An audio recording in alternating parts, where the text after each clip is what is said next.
在彰化八卦山，有民众发现讲，最近真受欢迎的游乐器材八卦龙，若破真侪坑，搁惊囡仔咧耍的时阵，恐惊会有危险。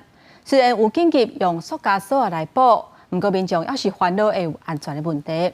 官府讲，这是因为电费人电大大增加，嘛互游乐器材消磨了真严重，所以会加强巡逻加检查。这个磅空型的油具是用网塑胶做的，也毋过破几落坑，有的坑甚至超过一个手盘。修补起来了，这边还破个大洞，你看。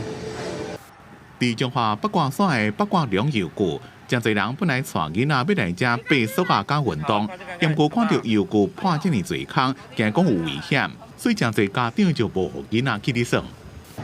如果没有补的话，会怎么样？掉下来。